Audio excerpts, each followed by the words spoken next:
So hi Maija, and welcome to the 61st edition of Festival dei Popoli and to the Short Film International Competition. Really nice to meet you. I'd like to ask you, first of all, how did you discover the theme that is at the core of your film? Well, I try to make it short, but it's maybe not so easy.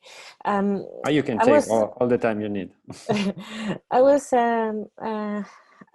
lived one winter in South Korea, in Seoul, and at that time there was a lot of discussion about the political situation between the Koreas, and I got interested in how North Korean people were presented in media.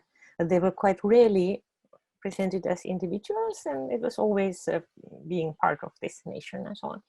And I just got the personal interest on like how you see the reality and how you feel about it if you have grown in the environment where you don't have free access to information in a way as we know it.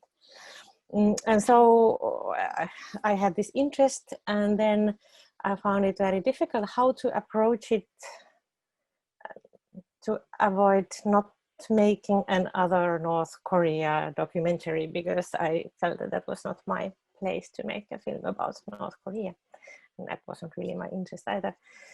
So when I heard about the smuggling business of foreign films to North Korea, I actually realized that yes, that's it.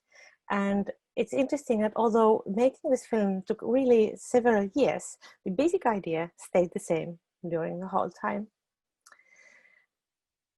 And yeah, because I realized that then, and when I searched for former North Korean people who lived in Seoul, and I interviewed them about how they felt about watching foreign forbidden movies. And so that way we avoided talking about how the life is in North Korea and so on, but we talked about the images, the imagination, and personal feelings and expectations, and then we kind of could focus on that part of the thing.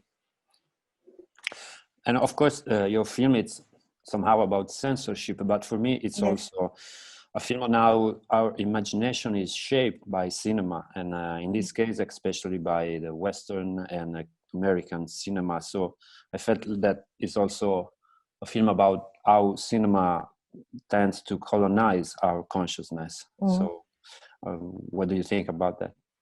Yeah, yes, I agree. And I think we are also so grown with these images and with these films, and it's quite impossible. It's very difficult to analyze it. Like, is this somehow part of my world or not, and so on. And in this film, it's kind of in the film, it just takes it as granted. It's kind of obvious that this is the common imaginary, what we share, independent on the other limitations between these countries. And also, I really like the title of your film.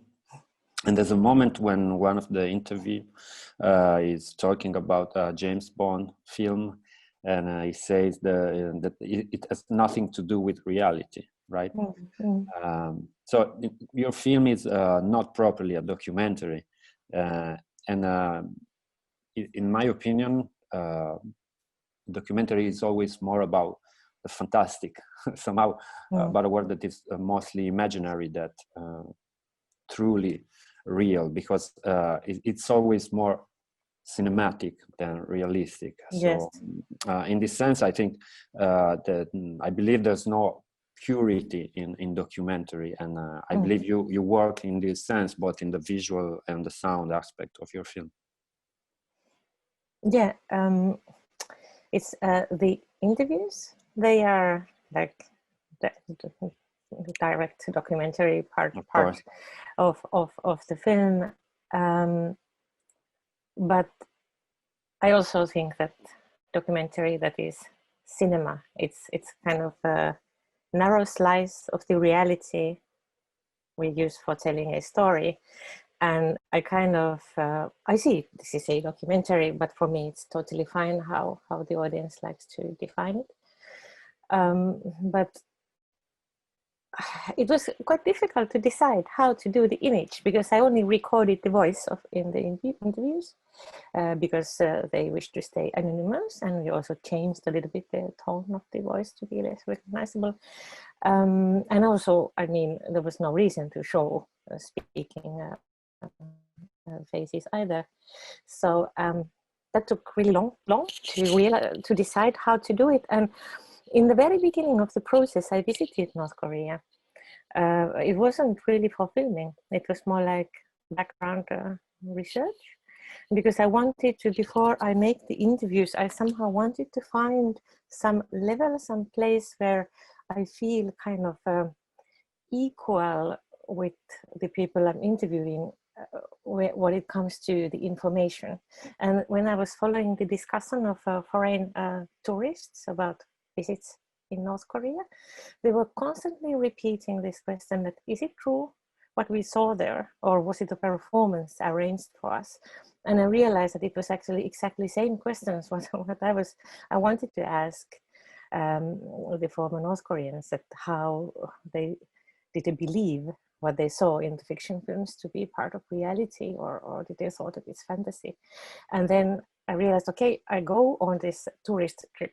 I wanted to experience that as a background research. And then I had a very small unprofessional camera with me, and I didn't thought of the film, but I got interested. I was filming landscapes and interiors which did not look like North Korea to me, to my expectations. And finally, when we were editing the film, I actually realized that yes, this is it. And we use it so that all the material which was filmed in North Korea, it's always edited with the VFX. So you kind of can't see the documentary, because I mean, when it comes to North Korea also, I mean, if you show something what you have filmed there, a question, is this real or not? It's such a big question where we don't have an answer. So and film doesn't tell about North Korea. So when we are talking about these films, the image is showing documentary footage which has been changed and altered with effects.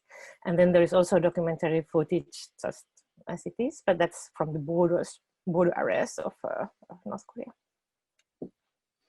Well, thank you very much. Sorry for long answer. No, it's very it's difficult to make short. And there are more things that I would like to ask, but anyway, we are very proud to be screening this beautiful film of yours in our international competition. I know the film is already being screened all around the world, so we are happy to be part of this, and so hope to meet you in person somewhere, somehow next year, possibly. Yes, I hope so too. Yeah, I hope we get over this. Yeah. Thanks a lot. Thank you very much. Bye-bye. Bye-bye.